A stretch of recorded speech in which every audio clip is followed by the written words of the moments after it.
Hey everybody, so welcome back. So we played with Halo a little bit about with just getting used to the flag, building that relationship. I want her to be focused on me more than anything else. So when I move, I want her. My number one sign of a horse that you build a good connection with, and I'll start this right off the bat, is a horse that wants to be with me. They're not forced to be with me. They choose to want to be connected with me. They choose to want to hang out with me. So that is what I'm going to do first and foremost when I work with any horse. It doesn't matter the age, but when they're younger and we have a clean slate, it's a little bit easier because they're searching for that person. So I want her to constantly be thinking that I am the good, safe place for them to be. The more that she understands that now, she came from a big farm where she was out with lots of other horses, so it's very easy for her to have that herd-bound mentality. But I want her to want to start to pick up with me. You can see I'm not picking up this line. I'm just moving left, I'm moving right. If I walk off this way, I don't want her to get to the other end of that line, so I'm going to look at the hind end and just ask her to rotate the hind end and stay with me here. So this kind of goes on when people start like liberty training. I do this more for connection with my horse than just liberty training.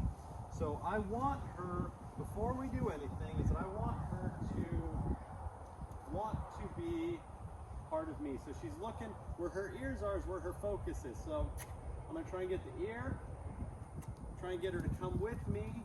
Because if I start to get her to come with me because she wants to, then a lot of so see how all of a sudden she caught something over there and pulled my arm out. So when we talk about lateral flexion, getting the horse to use themselves correctly, a lot of that comes into play by getting them to trust us, and then a lot of that bend and stuff goes away because they will naturally bend to want to be with us. It's usually when they don't get bendable or they lock their neck and want to take off and run around and do those things, is that they've gone into flight mode, and their self-preservation is to get the heck out of Dodge.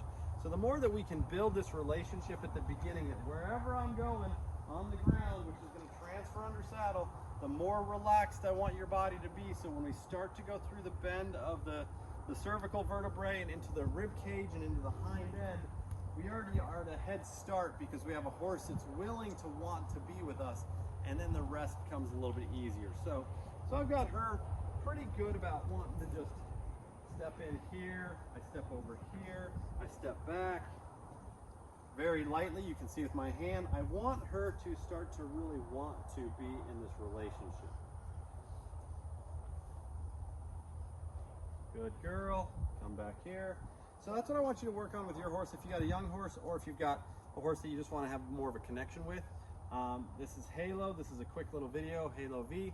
She's awesome. Check out her playlist as we go through. She's 3 years old, just got here yesterday, and we're excited to show the progress on her as we go forward. Take care. Thanks so much. If you like this, hit subscribe and make sure you hit the bell button so you get notified every time we post a new video on Halo. Take care.